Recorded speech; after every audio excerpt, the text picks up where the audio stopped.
नमस्कार साथियों, smart scholar YouTube channel में आपका स्वागत है।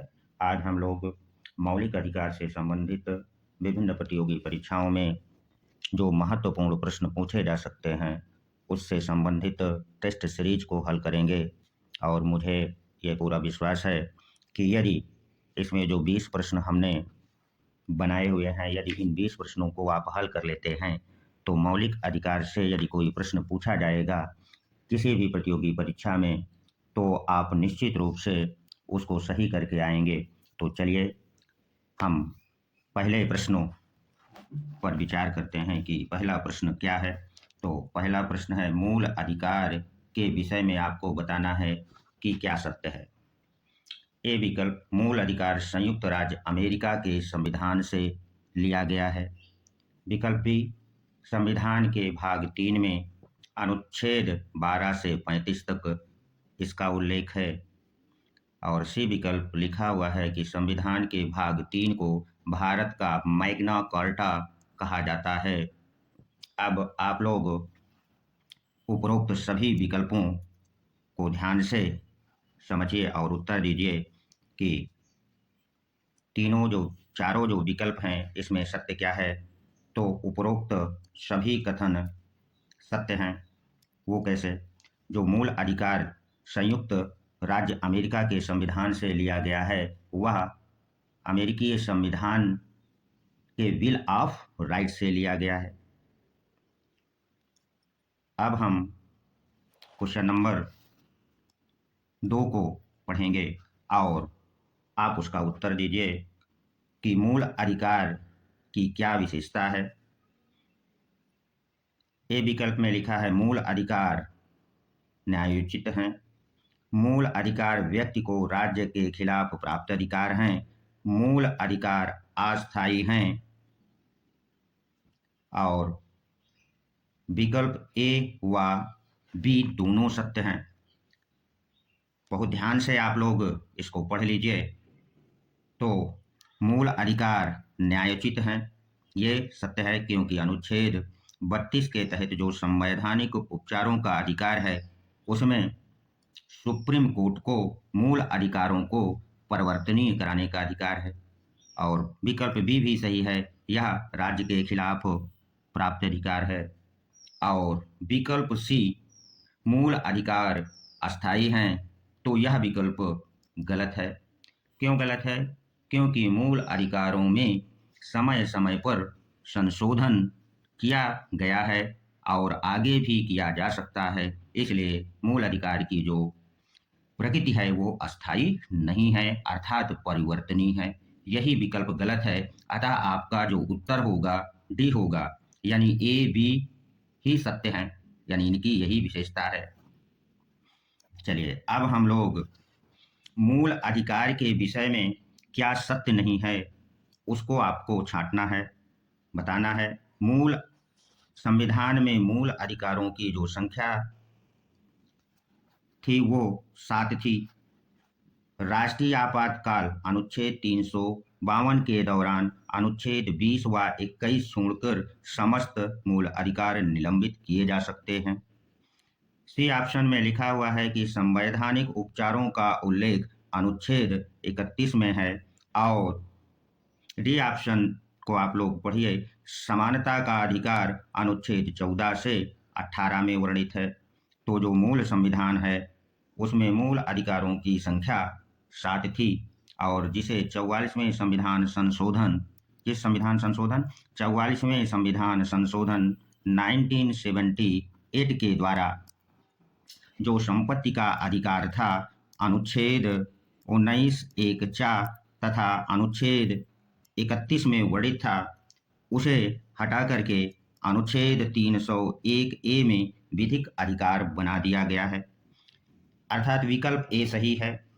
विकल्प बी भी बिल्कुल सही है। राष्ट्रीय आपातकाल के दौरान अनुच्छेद 20 व 21 को छोड़कर प्राण एवं दैहिक स्वतंत्रता को छोड़ करके अनुच्छेद 20 अपराध के विरुद्ध है और 21वां प्राण एवं दैहिक स्वतंत्रता का जो मूल अधिकार है को छोड़ करके सभी अधिकार निलंबित किए जा सकते हैं। और समानता के अधिकार का उल्लेख अनुच्छेद 14 से 18 तक 5 अनुच्छेदों में है, यह भी सत्य है। और आपका उत्तर सी, संवैधानिक उपचारों का उल्लेख 31 में नहीं है, बल्कि अनुच्छेद 32 में संवैधानिक उपचारों का उल्लेख है और 32 के तहत ही सर्वोच्च न्यायालय को मूल अधिकारों के रक्षा का अधिकार या शक्ति प्राप्त है। अब हम लोग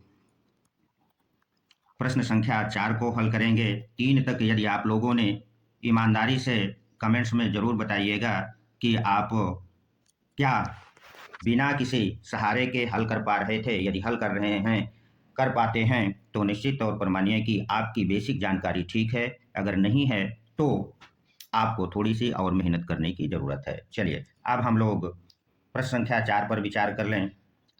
सर्वप्रथम किस देश ने अपने देश के संविधान में मूल अधिकारों को स्थान प्रदान किया है? यह प्रश्न पहला भारत है, यहाँ थोड़ा सा गलती हो गई है। दूसरा अमेरिका, तीसरा फ्रांस और चौथा इंग्लैंड विकल्प में दिया हुआ है। यदि आप लोग पढ़े होंगे तो इसका उत्तर दे पाएंगे। तो फ्रांस एक ऐसा देश है जिसने सर्वप्रथम अपने संविधान में मूल अधिकारों को स्थान दिया था, यानी दुनिया का पहला देश फ्रांस है जिसने अपने संविधान में मूल अधिकारों को स्थान दिया। कब दिया था? 1789 में। इसे आप लोग नोट कर लीजिएगा। अब चलिए हम लोग क्वेश्चन नंबर 5 को भी पढ़ते हैं कि अनुच्छेद 12 में जो राज्य शब्द की परिभाषा दी गई है, 12 में इसका क्या आशय है और इसके अंतर्गत कौन कौन सी संस्थाएं आती हैं? ए विकल्प में है भारत की सरकार व संसद, ये बिल्कुल सत्य है। दूसरा राज्य सरकारें और राज्य का विधानमंडल, ये भी सही है। सभी स्थानीय प्राधिकारी एवं अन्य प्राधिकारी, तो सभी स्थानीय प्राधिकारी में नगर निकाय व ग्राम सभाएं आती हैं। अन्य प्राधिकारी में जैसे विश्वविद्यालय हो गया, जीवन बीमा निगम हो गया आदि संस्थाएं आती हैं जो राज्य के अंतर्गत हैं। इस आधार पर ए बी सी तीनों विकल्प सही हैं और हमारा उत्तर डी होगा। अब हम लोग क्वेश्चन नंबर 6 को हल करेंगे। चलिए उसको हम लोग बड़े ध्यान से समझेंगे और फिर उसका उत्तर देंगे। तो अनुच्छेद 13 के संबंध में क्या सत्य है? तो अनुच्छेद 13 विधि के समक्ष समता का उल्लेख है। आप लोग ध्यान से पढ़ लीजिएगा। और जो ये बी ऑप्शन है यहाँ प्रिंट नहीं हुआ है, मूल अधिकारों से असंगत तथा उनका अल्पीकरण करने वाली विधियों का उल्लेख है। और सी मौलिक अधिकार क्या है, इसका उल्लेख है। और उपरोक्त सभी सत्य हैं, आपको केवल सत्य छांटना है। तो ये जो बी ऑप्शन है यही अकेले सत्य है। अनुच्छेद 13 मूल अधिकारों से असंगत तथा उनका अल्पीकरण करने वाली विधियों का उल्लेख है। बाकी ये ए सी दोनों असत्य हैं। विधि के समक्ष समता का उल्लेख अनुच्छेद कहाँ है? यदि आप लोगों ने मौलिक अधिकार को पढ़ा है तो अनुच्छेद 14 में विधि के समक्ष समता और विधियों के समान संरक्षण का उल्लेख है। ये ए विकल्प असत्य हो गया इस आधार पर। और मौलिक अधिकार क्या है, इसका उल्लेख अनुच्छेद 13 में नहीं है, बल्कि यह है। इसलिए इस आधार पर हमारा जो कथन है उसमें विकल्प बी सत्य है। अब हम लोग क्वेश्चन नंबर 7 को देखेंगे और उसमें क्या लिखा हुआ है, संपत्ति के अधिकार के संबंध में क्या सत्य है, इसको हम लोग समझेंगे। यदि आप लोगों ने पढ़ा होगा तो निश्चित तौर पर इसका उत्तर दे पाएंगे। और संपत्ति का जो अधिकार था 44वें संविधान संशोधन 1978 द्वारा मूल अधिकार से हटा दिया गया। अभी हमने इसका उल्लेख पहले वाले प्रश्न में किया था। ये बात एकदम सही है और आपको कौन सही नहीं है इसका उत्तर छांटना है। इसका उल्लेख यानी संपत्ति के अधिकार का उल्लेख अनुच्छेद 19(1)(4) और 31 में था। बिल्कुल सही है। इसे संविधान के भाग 12 में, किसे, संपत्ति के भाग 12 में अनुच्छेद 300A के तहत एक कानूनी अधिकार बना दिया गया। ये भी कथन आपका बिल्कुल सही है। अब डी ऑप्शन को हमें पढ़ना है। इसे 42वें संविधान संशोधन 1976 द्वारा हटाया गया। ये कथन गलत है और यही आप कौन सही नहीं है, यही आपको छांटना था। 42वें संविधान संशोधन द्वारा नहीं हटाया गया, जबकि 44वें संविधान संशोधन 1978 द्वारा। अतः विकल्प डी आपका उत्तर होगा। यदि आप क्वेश्चन नंबर 7 को अच्छे से तैयार कर लेते हैं तो किसी भी परीक्षा में यहाँ से एक प्रश्न अवश्य पूछता है, इसलिए इसको बड़े ध्यान से यदि नोट्स बुक बना रहे हैं तो वहाँ नोट कर लीजिए कि संपत्ति के अधिकार के संदर्भ में जितने भी उल्लेख हैं ये बहुत ही महत्वपूर्ण हैं। अब हम लोग क्वेश्चन नंबर 8 पर विचार कर लेते हैं कि जो समानता का अधिकार है के विषय में क्या सही नहीं है। यदि आप लोगों ने समानता के अधिकार को पढ़ा होगा तो निश्चित तौर पर आप यहाँ उत्तर दे पाएंगे। चलिए आप अपने आप का आकलन भी यहाँ कर लीजिए। अनुच्छेद 14 में विधि के समक्ष समता एवं विधियों के समान संरक्षण का उल्लेख है। ये बिल्कुल सही है। विधि के समक्ष समता शब्द ब्रिटिश संविधान से लिया गया है और विधियों के समान संरक्षण का जो उल्लेख अनुच्छेद 14 में है वो अमेरिकी संविधान से है। यदि आपने पढ़ा होगा तो ये अवश्य जानते होंगे, इसलिए ये विकल्प सही है। अनुच्छेद 15 में धर्म, मूलवंश, जाति, लिंग या जन्म स्थान के आधार पर भेदभाव का निषेध है। यानी कितने आधारों पर? 5 आधार। इसको नोट कर लीजिए, हो सकता है कि कभी परीक्षा में आपसे पूछ ले कि अनुच्छेद 15 में कितने आधारों पर राज्य को भेदभाव करने से रोकता है, तो 5 ही आधार हैं। धर्म के आधार पर, मूलवंश के आधार पर, जाति के आधार, लिंग और जन्म के आधार पर, अर्थात इनके अलावा अन्य आधारों पर राज्य विभेद कर सकता है, जैसे भाषा के आधार पर, निवास स्थान के आधार पर विभेद अनुच्छेद 15 के तहत कर सकता है। इसको बहुत ध्यान से आपको पढ़ना है। अब हम विकल्प सी को भी पढ़ लें। अनुच्छेद 17 में अस्पृश्यता का अंत एवं अनुच्छेद 18 के तहत उपाधियों का अंत कर दिया गया है। ये भी बिल्कुल सही है। यानी कि हमारा अब तक का जो विकल्प है ए, बी और सी ये सही हैं और विकल्प डी समानता के अधिकार का उल्लेख अनुच्छेद 14 से 19 तक है। आप लोग यदि पढ़े होंगे तो बताइए ये सही लिखा है या गलत? तो ये गलत है। जो समानता का अधिकार है वो अनुच्छेद 14 से 18 तक ही है और आपको क्या सही नहीं है ये बताना था, तो आपका उत्तर क्या होगा? डी, जो कि गलत लिखा हुआ है। चलिए अब हम लोग क्वेश्चन नंबर 9 को हल करेंगे और ये जानेंगे कि हमारी तैयारी कितनी है। अगर इन प्रश्नों को आप हल कर लेते हैं तो निश्चित तौर पर मूल अधिकार से कोई भी प्रश्न यदि बनेगा तो निश्चित तौर पर आपसे बच नहीं पाएगा। अब चलिए क्वेश्चन नंबर 9, अनुच्छेद 19 के विषय में क्या सही नहीं है? मूल अधिकार के संदर्भ में जो अनुच्छेद 19 है आपको बहुत ही ध्यान से पढ़ना है। तो मूल संविधान में अनुच्छेद 19 में 7 प्रकार की कुल स्वतंत्रताओं का उल्लेख था। ये बात बिल्कुल सही है। अब वर्तमान में कितना है? तो वर्तमान में केवल 6 ही हैं। संपत्ति का जो अधिकार अनुच्छेद 19 एक चा में था उसको 44वें संविधान संशोधन द्वारा हटा दिया गया। ये आप पहले ही पढ़ चुके हैं। यानी मूल संविधान में अनुच्छेद 19 के तहत 7 प्रकार की स्वतंत्रताएं हमें प्राप्त थी। वर्तमान में अब कितनी हैं? 6। बी ऑप्शन पढ़िए। राष्ट्रीय आपातकाल में अनुच्छेद 352 के तहत इसे निलंबित नहीं किया जा सकता। बड़े ध्यान से पढ़ लीजिए और बताइए कि क्या ये जो स्वतंत्रता का अधिकार अनुच्छेद 19 में है राष्ट्रीय आपातकाल के समय निलंबित किया जा सकता है या नहीं? तो यह कथन गलत है। राष्ट्रीय आपातकाल के समय अनुच्छेद 19 का जो अधिकार है मूल, इसे निलंबित किया जा सकता है। अभी इसके पहले हमने उल्लेख भी किया था कि अनुच्छेद 20 और 21 को छोड़कर अन्य सभी मूल अधिकार निलंबित किए जा सकते हैं। अब सी ऑप्शन को आप पढ़ लीजिए। कि अनुच्छेद 19 के तहत प्राप्त स्वतंत्रता का अधिकार केवल भारतीय नागरिकों को है। अब आप लोग बताइए कि यह सही है या गलत। जी हाँ, ये केवल भारतीय नागरिकों को प्राप्त है, विदेशियों को नहीं। और नीचे लिखा है उपरोक्त कथन सभी सही, और आपको अनुच्छेद 19 के तहत ये बताना था क्या सही नहीं है, तो आपका उत्तर कौन सा होगा? बी ऑप्शन आपका उत्तर होगा जो सही नहीं है। चलिए अब हम लोग क्वेश्चन नंबर 10 को हल कर लेते हैं और उनके विकल्पों को ध्यान से पढ़ते हैं।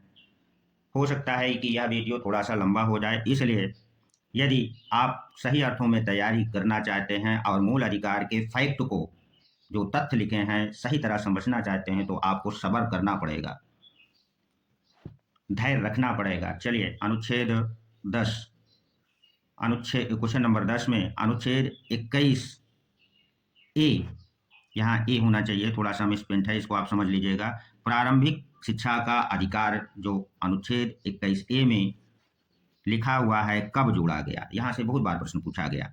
प्रथम संशोधन अधिनियम 1951 द्वारा, 86वें संविधान संशोधन 2002 द्वारा, 42वें संविधान संशोधन 1976 द्वारा, 52वें संविधान संशोधन 1985 द्वारा।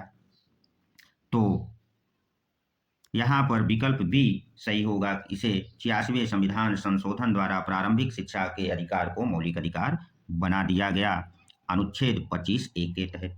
प्रथम संशोधन द्वारा जो प्रथम संशोधन हुआ उसमें 9वीं अनुसूची जोड़ी गई थी, और 42वें संविधान संशोधन 1978 के द्वारा प्रस्तावना में पंथ निरपेक्ष, समाजवादी और अखंडता शब्द जोड़े गए थे, और 52वें संविधान संशोधन 1985 जो कि राजीव गांधी के कार्यकाल में किया गया, इसमें दल बदल से संबंधित 10वीं अनुसूची जोड़ी गई थी। चलिए अब हम लोग प्रश्न संख्या 11 को हल करेंगे। इसमें क्या लिखा है? शोषण के विरुद्ध अधिकार के विषय में सही कथनों पर आपको विचार करना है एवं सत्य कथन का चुनाव भी करना है। शोषण के विरुद्ध जो अधिकार का उल्लेख है वह अनुच्छेद 23 और 24 में है, ये बिल्कुल सत्य है।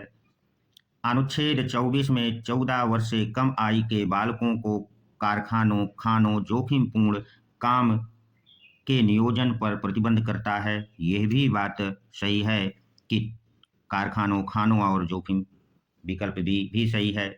और सी को पढ़िए। 2006 में बाल श्रम अधिनियम 1986 के तहत 14 वर्ष से कम आयु के बालकों को घरों और होटलों में काम करवाने पर प्रतिबंध लगा दिया गया। यदि आपने पढ़ा होगा तो ये भी बात सही है, अर्थात ए, बी, सी तीनों विकल्प सही हैं और हमारा उत्तर क्या होगा? उपरोक्त सही, क्योंकि हमको सत्य कथन का चुनाव करना था। चलिए अब हम लोग क्वेश्चन नंबर 12 को हल करेंगे। एक एक जो मूल अधिकार हैं उनका हमने यहाँ पर वर्णन कर रखा है। यदि इसे आप हल कर लेंगे तो निश्चित तौर पर आपके मौलिक अधिकार से तैयारी पूर्ण हो जाएगी। चलिए, धार्मिक शिक्षा प्रदान करने के संबंध में क्या सत्य है?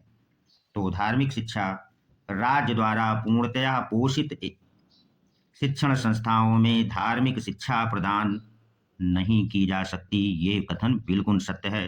अगर राज्य द्वारा अब मान्यता प्राप्त शिक्षण संस्था में धार्मिक शिक्षा का प्रावधान शिक्षण संस्था कर सकती है, किंतु बाध्य नहीं कर सकती, ये भी बिल्कुल सत्य कथन है कि राज्य द्वारा यदि कोई मान्यता प्राप्त शिक्षण संस्था है तो धार्मिक शिक्षा का प्रावधान तो कर सकती है, किंतु लोगों को धार्मिक शिक्षा ग्रहण करने के लिए बाध्य नहीं कर सकती है।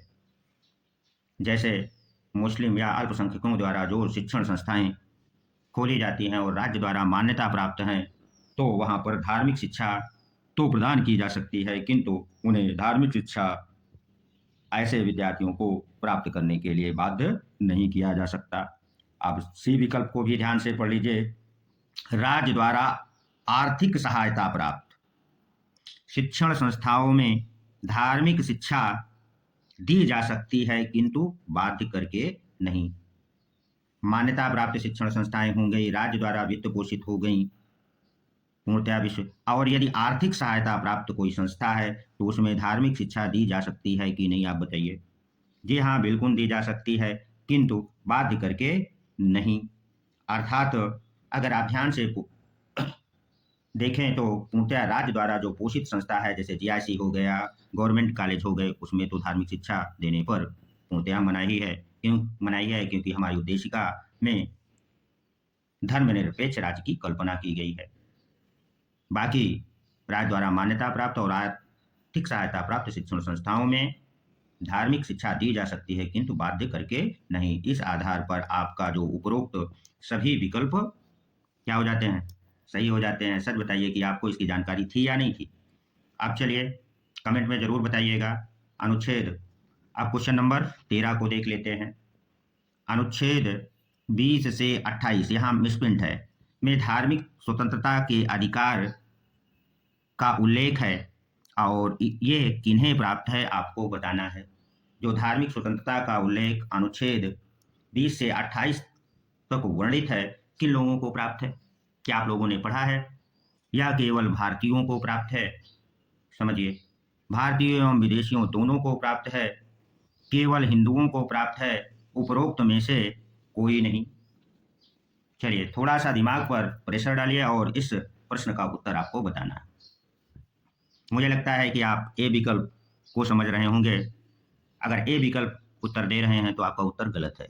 आपका उत्तर बी विकल्प है। जो धार्मिक स्वतंत्रता का उल्लेख अनुच्छेद 25 से 28 में वर्णित है, वो भारतीयों और विदेशियों दोनों को प्राप्त है। और इसे आप नोट कर लीजिए।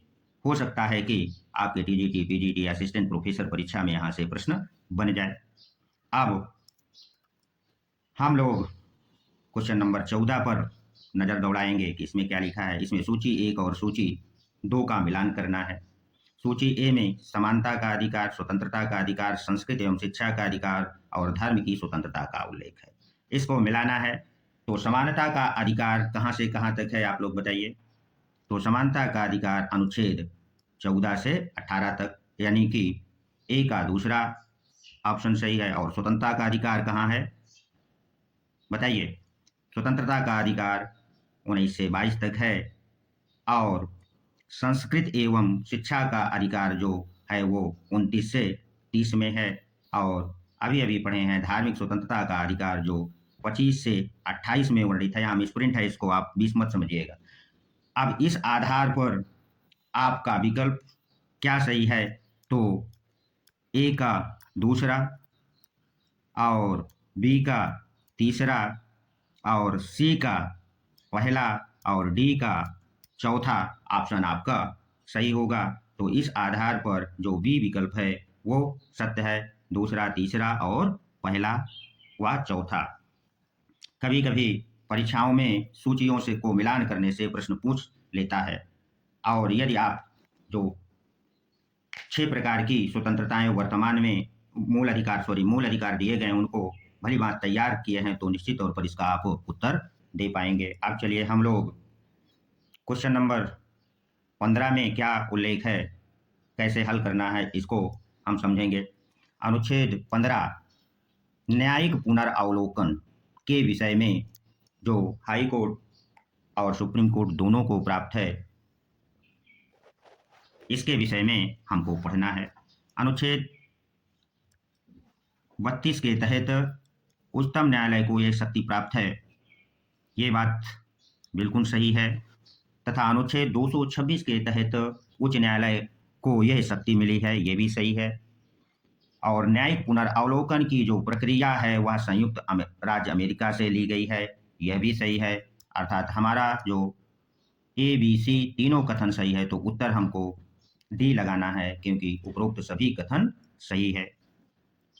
अब चलिए हम लोग क्वेश्चन नंबर 16 को पढ़ते हैं और इसके आधार पर पूछे गए प्रश्न का उत्तर देंगे।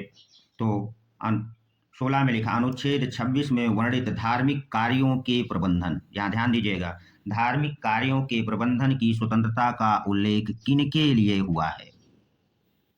व्यक्ति के लिए हुआ है, धार्मिक संस्था या संप्रदाय के लिए हुआ है, ए और बी व्यक्ति और धार्मिक संस्था और संप्रदाय दोनों के लिए हुआ है, और डी ऑप्शन लिखा है संसद द्वारा स्थापित धार्मिक संस्था के लिए। यदि आप लोगों ने अनुच्छेद 26 को पढ़ा होगा, जहां पर धार्मिक कार्यों के प्रबंधन एवं प्रशासन की स्वतंत्रता का उल्लेख है, तभी इसका उत्तर दे पाएंगे। तो किसके लिए है बताइए, सोच के बताइएगा। तो बी ऑप्शन ही सही है। केवल कौन सा ऑप्शन? बी ऑप्शन, धार्मिक संस्था या संप्रदाय के लिए है। यहां पर धार्मिक संस्था या संप्रदाय से आशय यह है कि ऐसे व्यक्तियों का समूह जो किसी विशेष धर्म के प्रति आस्था रखते हैं को ही धार्मिक संप्रदाय कहते हैं। तो जैसे रामकृष्ण मिशन हो गया, यदि आप लोग नहीं पढ़े हैं तो अनुच्छेद 25 से 28 में जो धार्मिक स्वतंत्रता का मूल अधिकार है उस पर हमने वीडियो बना रखा है, वहां जाकर पढ़ लीजिए, तो ये बात 26 का उत्तर आपको समझ में आ जाएगा। चलिए अब हम लोग क्वेश्चन नंबर 17 में क्या है, तो अनुच्छेद 25(2) के तहत 25(2) जो धार्मिक स्वतंत्रता के अधिकार के विषय में, राज्य किन आधारों पर धार्मिक स्वतंत्रता पर प्रतिबंध लगा सकता है? यदि पढ़े हैं तो आप बताइए, सदाचार के आधार पर लगा सकता है कि नहीं? जी हाँ, बिल्कुल सही ऑप्शन है बी। लोकहित की व्यवस्था में, यह भी ऑप्शन सही है। और स्वास्थ्य कारणों के आधार पर, बिल्कुल ये भी सही है। अतः उपरोक्त कथन सभी सही है। जो धार्मिक स्वतंत्रता का अधिकार है प्रचार प्रसार आदि करने का, वह राज्य अनुच्छेद 25(2) के तहत राज्य को यह शक्ति प्रदान है कि वो धार्मिक स्वतंत्रता का जो अधिकार है इस पर प्रतिबंध लगा सकती है। किन आधारों पर, इसे आप लोग अगर नोट्स बना रहे हैं तो वहां जरूर लिख लीजिएगा, कई बार यहां से प्रश्न पूछा भी गया है। अब क्वेश्चन नंबर 18 को हम हल करेंगे। शिक्षा एवं संस्कृत संबंधी मूल अधिकार का जो उल्लेख किस अनुच्छेद में है? यहां से बहुत बार प्रश्न पूछा जाता है। धार्मिक स्वतंत्रता का अधिकार, शिक्षा और संस्कृत संबंधी मूल अधिकार, यहां से बहुत बार प्रश्न पूछ चुका है। अनुच्छेद 23 से 24 में, जी नहीं, ये तो शोषण के विरुद्ध मूल अधिकार है। 25 से 28 ये तो धार्मिक स्वतंत्रता के अधिकार का उल्लेख है यहाँ पर। और अनुच्छेद 29 और 30, यानी आपका उत्तर सी होगा।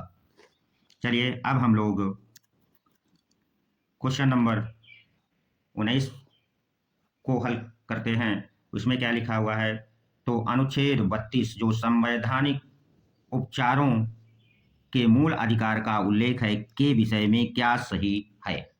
ध्यान से आप पढ़िएगा और उत्तर दीजिएगा, के विषय में क्या सही है। तो अनुच्छेद 32 को डॉक्टर भीमराव अंबेडकर ने संविधान की आत्मा या हृदय कहा है। यह सत्य है या असत्य? बहुत बार प्रश्न पूछा जाता है। बिल्कुल सही है, भीमराव अंबेडकर ने अनुच्छेद 32 को संविधान की आत्मा कहा है।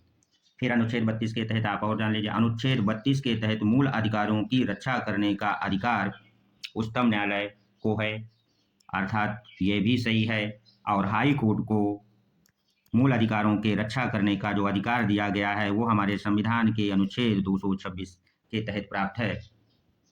सी ऑप्शन पढ़िए, विकल्प ए तथा बी दोनों सही है और आपको सही छांटना था, इसका मतलब आपका उत्तर सी होगा।